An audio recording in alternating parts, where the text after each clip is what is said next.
मृत्यु होती है, इसलिए आप इस वरदान को तो मैं नहीं दे सकता हूं, इसके बदले में दूसरा वरदान मांगो।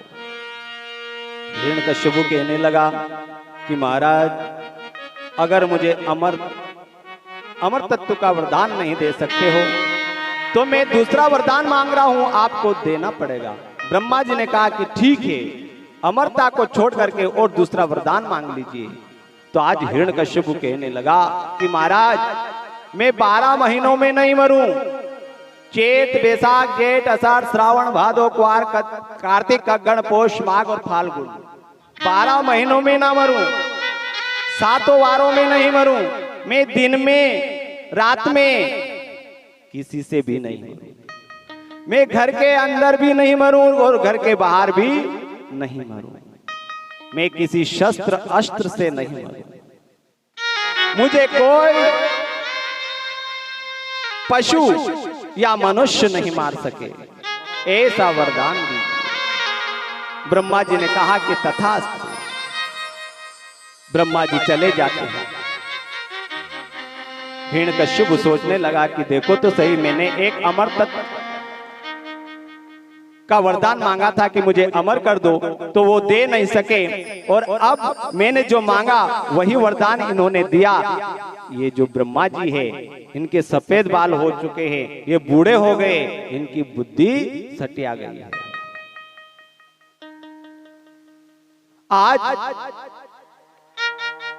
हिरण्यकश्यप अपने नगर में आता है, और जैसे ही नगर में आए तो आज केतु ने अपने पति को 12 वर्ष में आते हुए देखा, मंगल तिलक किया, कहा स्वामी आप जब तपस्या करने के लिए गए थे तो वहां क्या क्या हुआ, आपकी तपस्या कैसे पूर्ण हुई? केतु ने कहा। हिरण्यकश्यप कहने लगा कि देवी, एक बार जैसे ही मैं बैठा और मैं एक वट वृक्ष के नीचे बैठा, आसन लगाया, और आसन के ऊपर जैसे मैं बैठा था और वहां एक तोता आया, और वो तोता नारायण नारायण कहने लगा। मैंने समझा कि आज मैं प्रथम दिन की तपस्या करने के लिए जा रहा हूं, परंतु इस तोता ने मेरी तपस्या में विघ्न डाला है, क्योंकि सर्वप्रथम मेरे शत्रु का नाम उच्चारण किया, इसलिए मैंने उस दिन तपस्या नहीं की।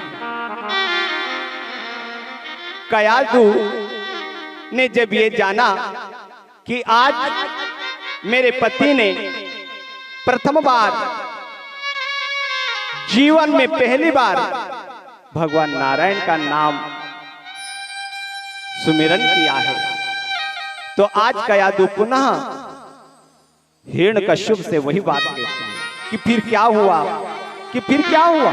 मैं आसन को उठाया, चला गया, फिर वापस गंगा स्नान किया, पुनः आया, आसन लगाया, फिर वही तोता आया, फिर नारायण नारायण का जाप करने लगा। केतु प्रसन्न होती कि आज मेरे पति अपने नारायण का जाप कर रहे हैं। संध्या काल हुआ, परमात्मा की कृपा हुई कि हिरण्यकश्यप और केतु रात्रि में शयन करते हैं। केतु गर्भवती हुई और उस गर्भ का प्रभाव उस बच्चे पर पड़ गया, और जब केतु गर्भवती हुई, आज केतु सोचने लगी कि मेरे पति पुनः तपस्या करने के लिए जाएंगे, भगवान नारायण की तपस्या करेंगे,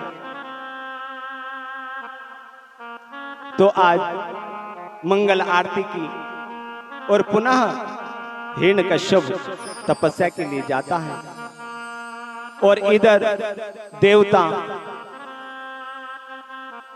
लोक के जो राजा इंद्र है, इंद्र ने ब्राह्मण का रूप बनाया ब्राह्मण का रूप बनाकर जैसे चलने लगे, देवताओं ने कहा, समझ गए, उपेंद्र, अग्नि देवता, वायु देवता सब समझ गए कि इंद्रदेव कहीं जा रहे हैं।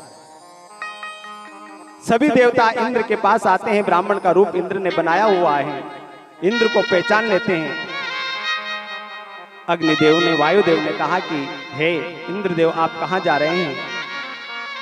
तो आज इंद्रदेव ने कहा कि मैं कयादु को लेने के लिए जा रहा हूं, क्योंकि कयादु के गर्भ में एक बालक, एक शिशु पल रहा है, उसको, उस शिशु को, उस गर्भ को मैं खंडित करूंगा। अग्निदेव ने कहा कि आप ऐसा नहीं कर सकते, आप ब्राह्मण का रूप लेकर जाएंगे तो कयादु को कैसे लाएंगे? तो आज इंद्र ने स्वयं हिरण्यकश्यप का रूप बना करके महल में प्रवेश किया और कयादु ने सोचा कि मेरे पति आए हैं, तो कयादु को लेकर के इंद्र जैसे ही चलने लगा, मार्ग में देखा नारद जी ने, तो नारद जी ने जब कयादु को देखा तो आज नारद जी आते हैं और इंद्र से कहते हैं कि इंद्र, तू हिरण्यकश्यप के वेश में कयादु को लेकर कहां जा रहे हैं?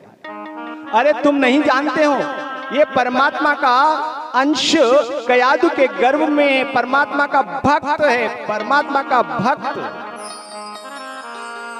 और अगर तुम इनको कहीं अन्यत्र लेकर जाओगे तो तुम्हारी दुर्गति हो जाएगी। इसलिए मैं ये कहता हूं कि कयादु को छोड़ दो। तो नारद जी कयादु को लेकर के अपने आश्रम पर आ जाते हैं और आश्रम पर कयादु रहती हैं।